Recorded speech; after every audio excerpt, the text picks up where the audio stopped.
ये imported fuel पे तो नहीं है, लेकिन इनकी जो इन्वेस्टमेंट है वो इम्पोर्टेड जो वो डॉलर में है। सही। और उसका इम्पैक्ट सबसे बड़ा जो आता है वो डॉलर की अप्रिसिएशन की वजह से आता है और करेंसी हमारी पीकेआर की डिवैल्यूएशन की वजह से आता है। लोग शदीद गम और गुस्से का शिकार हैं। उनकी समझ में नहीं आ रहा है कि ये एफपीए क्या बला है जो बिजली के बिलों में डाल दी गई है। उसामा साहब, मुझे तो सबसे पहले आप ये बताइएगा कि ये जो एफपीए है, क्या पहले भी ये बिजली के बिलों में शामिल किया गया था या ये पहली दफ़ा शामिल किया गया, और ये किस तरीके से शामिल किया जाता है? देखिए, आपने जैसे अपने इंट्रोडक्शन के अंदर इसको एक्सप्लेन किया था, उसमें आपने खासी हद तक बिल्कुल ठीक एक्सप्लेन किया था कि ये किस तरह डिटर्मिन होता है, फ्यूल प्राइस को देखा जाता है। देखें, सबसे पहले मैं आपको बेसिक बता दूं कि ये इशू है क्यों और इस वक्त इतना बढ़ के क्यों आया। देखिए, पाकिस्तान में जितने भी पावर प्लांट हैं वो ज्यादातर इंपोर्टेड फ्यूल पे चलते हैं।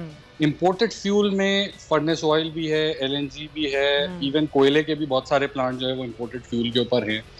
और इवन जो न्यूक्लियर प्लांट्स नए लगे हैं, जो आपके हाइडल प्लांट्स नए लग रहे हैं, ये इंपोर्टेड फ्यूल पे तो नहीं है, लेकिन इनकी जो इन्वेस्टमेंट है वो इंपोर्टेड जो वो डॉलर में है। सही। और उसका इम्पैक्ट सबसे बड़ा जो आता है वो डॉलर की अप्रिसिएशन की वजह से आता है और करेंसी हमारी पीकेआर की डिवैल्यूएशन की वजह से आता है। तो इस वक्त सबसे बड़ा ये मसला नहीं है कि फर्नेस ऑयल की प्राइस कोई आलमी मंदी के अंदर बहुत ज़्यादा बढ़ गई है या गैस की प्राइस कोई बहुत ज़्यादा बढ़ गई है।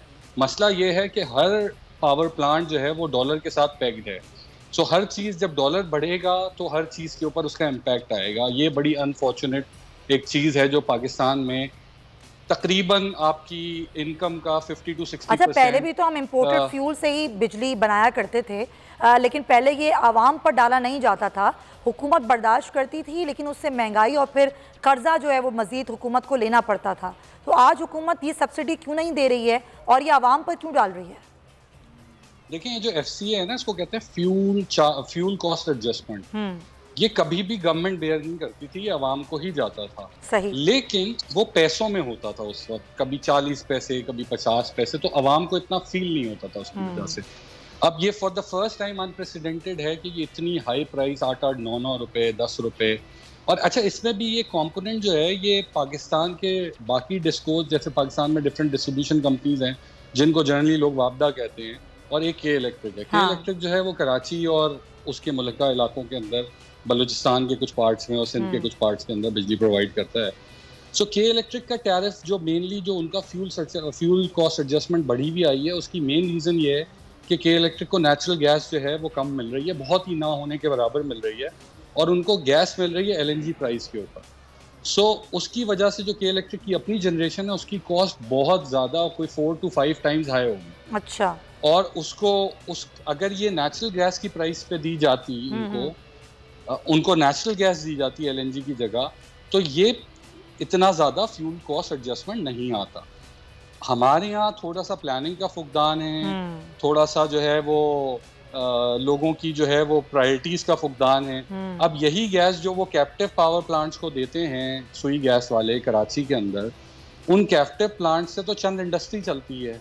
अगर ये गैस के इलेक्ट्रिक को मिल जाती तो ये गैस से फ्यूल अच्छा, फिर वो उनकी भी अपनी कहानी है ना सुई गैस वालों की। वो कह रहे हैं कि हमारे पास तो गैस के ज़खायर ही कम हो रहे हैं, हम कहाँ से गैस दें, हमारी अपनी नहीं पूरी हो रही। वो एक अलग बिल्कुल ठीक कह रहे हैं। अच्छा, एक और चीज़, बिल्कुल ठीक कह रहे हैं। अच्छा, एक और चीज़ है, मैं थोड़ा सा कंप्लीट कर लूँ इसको। जी जी बिल्कुल ठीक कह रहे हैं वो, लेकिन आपके पास जो अभी गैस अवेलेबल है वो आप किस किस को दे रहे हो, उसमें प्रायोरिटी क्या है, ये इंपॉर्टेंट है। जो पाकिस्तान की नेशनल गैस एलोकेशन पॉलिसी है उसमें पावर प्लांट्स को बिजली पहले दी जाती है, सही, और उसके बाद किसी और की बारी आती है।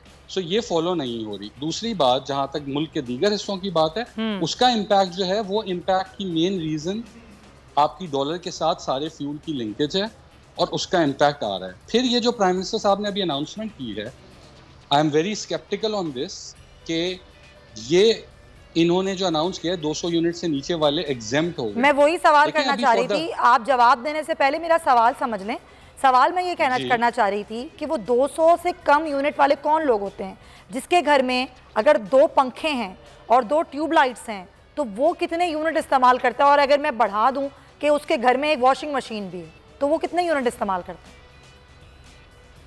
देखिए, 200 से कम यूनिट वाले में अगर आसान अल्फाज में बोलूँ तो जिनके घर में एसी नहीं है और ये जो आप जितने अप्लायंसेस बता रही हैं कि इतने पंखे, इतने ट्यूबलाइट्स, जो कि एक नॉर्मल लोड पे हैं अदर देन एसी लोड, ठीक है, वो 200 के नीचे फॉल करते हैं, वो 200 के नीचे फॉल करते हैं, जिसमें एक वास्ट मेजॉरिटी है, इसमें कोई शक की बात नहीं है कि 17 जितने भी 17 मिलियन का नंबर है आई बिलीव कि जो 200 यूनिट से नीचे फॉल करते हैं।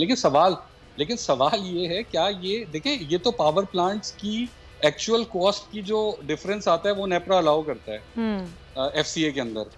अब अगर गवर्नमेंट ने ये अनाउंस कर दिया है, पीएम साहब ने, कि जी ये वेव हो जाएगा, तो कौन देगा वो पैसे? somebody has to pay for that ना। सो वो या तो वो 13 मिलियन कंज्यूमर्स जो 200 यूनिट से ऊपर फॉल करते हैं, या तो वो देंगे, या हुकूमत पाकिस्तान देगी, या यही लोग 200 यूनिट से कम पैसे देने वाले आगे सर्दियों के अंदर ये पैसे देंगे, सर्दियों के बिलों में ये पैसे देंगे।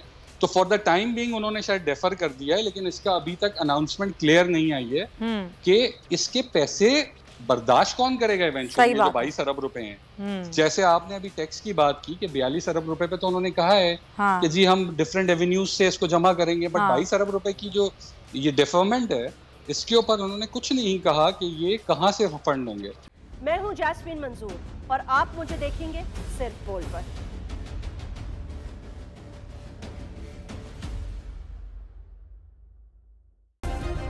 सब्सक्राइब करें और बेल दबाएं ताकि कोई खबर रह न जाए।